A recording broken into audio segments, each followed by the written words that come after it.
Alrighty, so how healthy are your meals each day, huh? Right now, we're going to show you how you can eat healthy with a simple few changes. And joining us now is nutritionist Robert Ferguson, who's teaming up with the Mid-South Food Bank and several other organizations to promote healthy eating.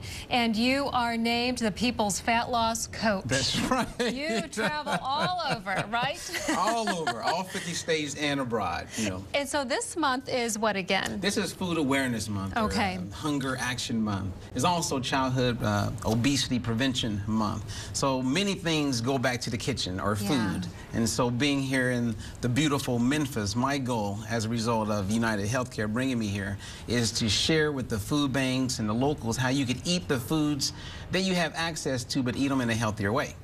Yeah, because so many families with this economy are forced to use the Mid-South. I mean, you would be blown away that 90% of the people who actually go and get food subsidized, right, they go to the food bank, have a job. Because it comes down to the reality of, do you use that $10 to get to work, right, with gas, or do you use that $10 to buy food? So if you can get the food subsidized, you can still go to work. Sure. So times are tough, but the good news is it doesn't have to be the diet blues. So we can eat great food and still get great results as far as our health. Because it's always kind of the, I guess, people always have the perception of if you don't have a lot of money, you eat junk food because it's cheap. Yes. And that doesn't have to be the case. Same as people who are overweight. I mean, there's a direct correlation between hunger, poverty, and obesity. I mean, big time. And so what I would like to do is kind of dispel some myths and give some tips. How's that sound? That sounds perfect. Okay, because you were saying food banks have non-perishable items a lot of times. And so you have a little display here that you're going to show us. It explains, give us your... Well, let's challenge you right now. Oh, okay. Okay, I have a banana, I have a potato, which many people are afraid of carbohydrates like that. Right. I have egg whites and I have mustard. Between those four, which one has the most sodium?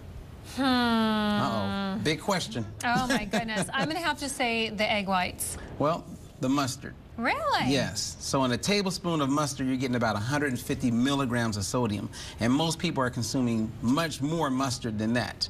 Right? In egg whites, you get a significant amount of sodium. However, with the potato that many people are avoiding, the carbohydrates, very little sodium in this. Okay. And I bring that up because oftentimes people equate foods that you would get at a food bank with high sodium type foods. Right. And it's not always the case. They're sitting there eating their egg whites, putting down perishable or non-perishable items, thinking that they don't eat much sodium. However, that egg white omelet has a good amount of sodium. I have one like every day. Oh my and that's goodness. okay. A little sodium is great. It's all part of our electrolytes. Now, I brought this to give a big hit demonstration. I have a Big Mac, the Big Mac Attack, and I just randomly grabbed 2 frozen entrees. Of these 3, which one has the most sodium? Do I get to see which entrees you have or no? Well, we have a good question. We have like this right here. The chicken fried beefsteak meal or the or we got Mary Claire's steak mushroom. Oh, Lord. Okay, I'm going to have to say the fried chicken. You're right. The frozen entrees have more sodium than the Big Mac. However, people are always beating up fast food. Yeah. And the reality is, you may be eating something thinking that you don't eat much sodium, but you're putting down food based on the perception that it's high in sodium.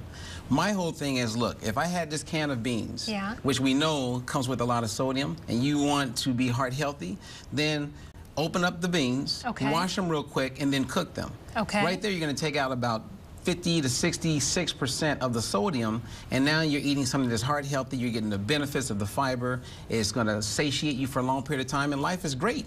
Yeah, and then you get your protein too. Yes. All right, well, thank you very much, the People's Fat Loss Coach, Robert Ferguson. There you go. All right, thank you for joining us. And now